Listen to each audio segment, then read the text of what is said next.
Hello everybody, welcome back to the channel, or welcome to the channel if you are new here. I am your host, W. James. Glad to be here with all of you guys here today. Hope you all do well, hope you had a fantastic day so far. If you are new here, or even if you are regular here, please remember to like, subscribe and comment. How's a bunch, and it really shows your support. Before I recorded today's episode, I discovered an interesting article through the Hollywood Reporter, which listed some comments Johnny Depp made about the role of Edward Scissorhands, on how he beat these certain choices for the role. These choices were Tom Cruise, which is a bit weird, Tom Hanks, could have been a good idea, and also Michael Jackson of all people, which I thought was interesting. But I thought this will make a good, interesting topic to talk about, and I'm very curious to know what you guys think about it. So with that being said, let's get on with today's episode, shall we? Which I thought was interesting.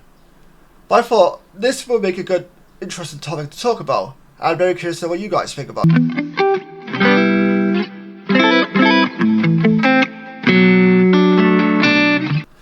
So Johnny Depp has said that he once beat Tom Hanks, Tom Cruise and Michael Jackson for Edward Scissorhands' role, which ended up being the actor's breakout hit and breakout role, and really launched his movie career to the roof in a sense.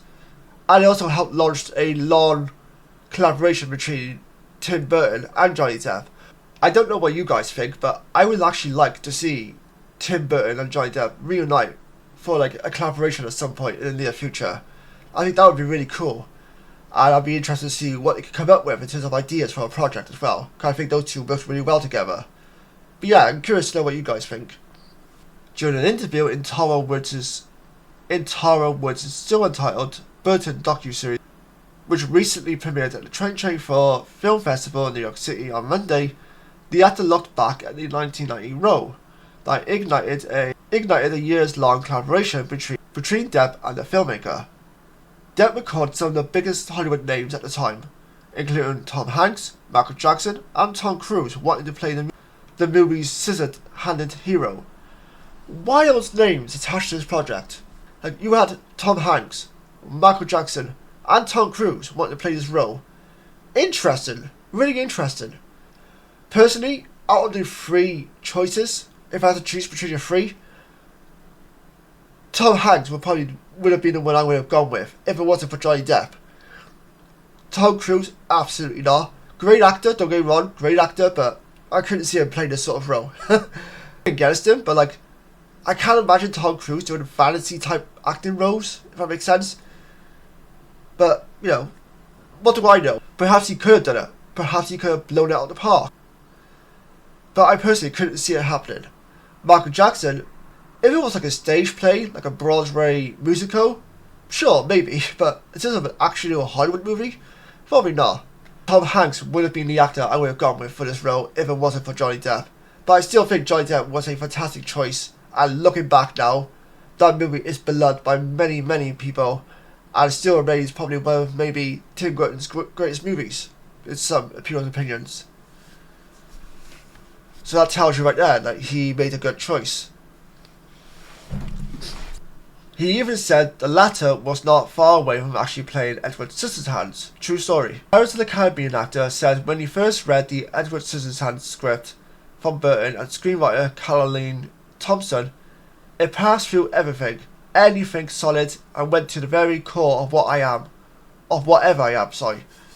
The writing was beautiful, the character was beautiful. What I suppose hit me emotionally was that Edward was me. It was exactly what I should be doing. You know, Edward was a freak, an outcast, very weird looking. I don't mean these things, but maybe that's what he saw within himself, and that's what attracted him to this role of Edward Scissorhands.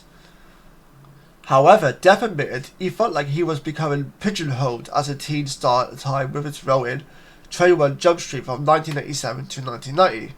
I never saw the actual original Jump Street TV series, but I enjoyed the movies with Shannon Tatum and Jonah Hill. I think those two movies were absolutely amazing, hilariously funny. I'm glad as well, I think it was the second one, no, was it the first or second one that Johnny Depp actually had a cameo in as like a drug dealer or whatever it was, but it turned out he's actually undercover FBI or whatever. I think it was the first movie, but that was pretty cool as well, like a little Easter egg. which I discovered later on was an Easter egg, but I digress. Saw John Waters' 1990 film Crybaby as the first solid step in the direction for him. In all honesty, I was probably doing my best, and I love this. I was probably doing my best for probably the last 2 years to get fired. He said on 21 Jump Street. I knew how important the choice to make Crybaby with John Waters was, which gave me the opportunity to make fun of this area I had been placed in. As Depp continued to move in the direction he had dreamt about, his agent finally booked him a meeting with Burton for Edward Scissorhands, but it led to a moment of self-sabotage upon learning about all the A-listers also fighting for the role of Edward. He's never going to cast me when anyone in Hollywood is after the part, Depp recalled, thinking, really juggling because he's getting hit by his agent, the studio, everybody. So I called my agent after reading the script. I said, please cancel the meeting. I'm not going.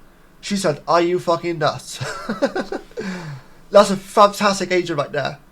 Fantastic agent. Like, no, you're not cancelling this meeting at all. Are you insane? Do you know how big this role could actually be for you? Do you know who Tim Burton is? Like, absolutely not. You're not cancelling this meeting. Get the fuck out of here.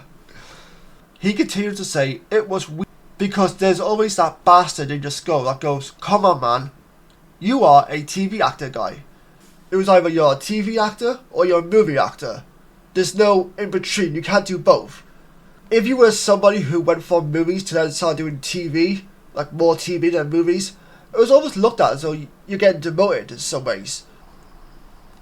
Because for some weird reason, TV was looked at as like the red-headed stepchild in some ways. Even though now, you know, it's amazing to get to do movies and TV. When it comes to TV these days, we're living in the golden age of television for the most part. We've got some really great content in terms of streaming and also just regular TV in general. So it's amazing to look back on the fact that people wasted so much energy bitching and moaning about, oh no, you have to be a movie actor, otherwise you're not going to succeed. If you're a TV actor, your career's done with, you're finished, you're over. And now it's like, well, what the fuck are you talking about then? Because in some ways, TV is more popular than movies. Now, you can get people away from the TV in a sense, because more people are watching TV at home than they are going to the cinemas. At the moment, half the movies that are coming out for the summer box office season are not doing well. Movies that probably should be doing well are not doing well. For whatever reason, you know, you could pinpoint any sort of reason, but for the most part, people are more glued to like what's going on with streaming than they are in actual movies these days. But I digress, that's a rant for another day. So now to things over to you guys. Number 1, would you like to see Johnnydepp and Tim Burton collab at some time in the near future on a project together? Number 2, was never cast as Tim Burton's Edward Scissorhands, what would your ideal casting be? Would you have chosen Tom Hanks, Tom Cruise, or Michael Jackson? Or would you have gone with someone else, like say Michael Keaton? I'm not sure when Beetlejuice came out, maybe before or after Edward Scissorhands, but that would be an interesting choice as well. I wouldn't be surprised he was up for consideration as well for the most part, if you at the time. Again, depending on the timeline of events. Overall, let me know your thoughts down below. And until next time, thank you very much for tuning in. Take care, stay safe, and I'll see you guys next time. Bye bye for now.